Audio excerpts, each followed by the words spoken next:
Operation सिंदूर की कामयाबी के लिए ताजनगरी आगरा में निकाली गई विशाल तिरंगा यात्रा, जिसमें आगरा वासियों ने बढ़ चढ़कर हिस्सा लिया और भारतीय सेनाओं के पराक्रम को सलाम किया। भाजपा के आह्वान पर निकली यह तिरंगा यात्रा सूरसदन से प्रारंभ होकर दीवानी चौराहे पर स्थित भारत माता की प्रतिमा पर जाकर समाप्त हुई।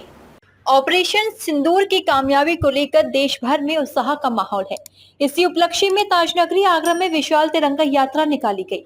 इस तिरंगा यात्रा में हर वर्ग के लोगों की सहभागिता रही। भारतीय जनता पार्टी के आह्वान पर निकली इस तिरंगा यात्रा में हर किसी की जुबान पर भारत माता के जयकारे थे, जिन्होंने भारतीय सेनाओं के सम्मान में यह आयोजन किया और कहा कि आज पूरा देश जश्न मना रहा है। पाकिस्तान को मुंह तोड़ जवाब देकर भारतीय सेना ने हर देशवासियों का सिर फक्र से ऊंचा कर दिया।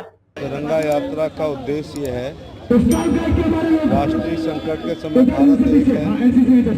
हम अपने प्रधानमंत्री के किए गए प्रत्येक एक्शन का समर्थन करते हैं। उसमें मिलिट्री का, आर्मी का, पैरामिलिट्री के किए गए अतुलनीय कार्य के प्रति कृतज्ञता ज्ञापन करते हैं और दुनिया को बताना चाहते हैं कि राष्ट्रीय संकट के समय हमारा देश दलगत राजनीति से ऊपर उठकर हमेशा एक होता है। आज आगरा के पावन धरा पर सभी प्रबुद्ध जनों के साथ, सभी कॉलेज के इंस्टीट्यूट के बच्चों के साथ, आगरा की जनमानस के साथ ये भारतीय सेना के सम्मान में तिरंगा यात्रा का आयोजन हुआ है। ये तिरंगा यात्रा संकेत है भारतवर्ष की सशस्त्र सेना के बल का।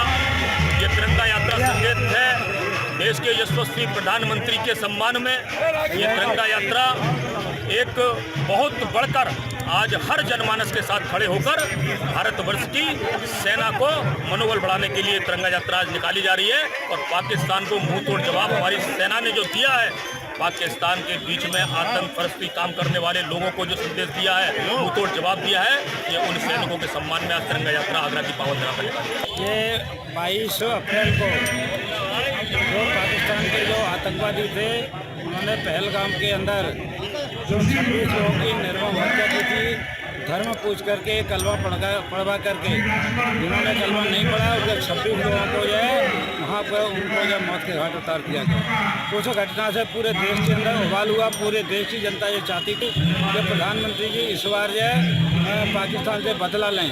उसके घटना के 12 दिन पश्चात इस पाकिस्तान पर उसको 7 मई को उन्होंने पूरा हमला किया और पाकिस्तान के जितने भी ये आतंकवादी अड्डे थे, 9 अड्डे थे, उनको पूरी तरह ध्वस्त कर दिया। उनके एयरवेज ध्वस्त कर दिए और लाहौर के अंदर, कराची के अंदर 2 दिन के अंदर ही पाकिस्तान जो है ये घुटनों पे आ गया जाए और माफ़ी मांगने लगा और उनके सामने गड़गड़ाया कि भाई किसी तरह आप युद्ध विराम जो है इसको जो कर दीजिए, सीज फायर होल्ड करने की घोषणा कर दीजिए। ये आज तिरंगा यात्रा निकाली जा रही है। पाकिस्तान का जो क्रूर हमारी तरफ जो 26 लोग हमारे मारे गए थे, उसके उपलक्ष्य में आज हमने घर में घुस के पाकिस्तान को मारा है। आपने देखा जो सर्जिकल स्ट्राइक की गई है भारत सरकार की तरफ से, वो एक अनुकरणीय कार्य है और भविष्य में इस तरीके का कृत्य पाकिस्तान ने करे और तो मतलब भारत की सरकार को जन जन का समर्थन मिल रहा है। इस तिरंगा यात्रा उसी के उपलक्ष्य में निकाली जा रही है। सेना के बारे में तो ये कहूँगा कि भारत की सेना दुनिया में सबसे 1 नंबर की सेना है और जो अपने दुश्मन को ढूंढ ढूंढ के घर से निकाल के मारती है। इस तिरंगा यात्रा में आगरा के अनेक प्रबुद्ध वर्ग, सामाजिक संगठन, राजनीतिक लोगों ने, भूतपूर्व सैनिकों ने, चिकित्सा जगत से जुड़े हुए महानुभावों ने, शिक्षा क्षेत्र से जुड़े हुए लोगों ने बढ़ चढ़कर भागीदारी की और राष्ट्रीय एकता का परिचय दिया। यात्रा में शामिल राष्ट्रभक्ति से प्रेरित भव्य झांकियां तिरंगा रैली की शोभा यात्रा को और बढ़ा रही थी, जिसमें शामिल लोगों ने हिंदुस्तान जिंदाबाद, भारत माता की शान में जोशीली नारेबाजी की।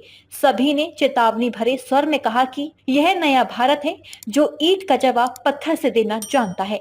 डीजी महाराजा न्यूज के लिए दीपक राज की रिपोर्ट।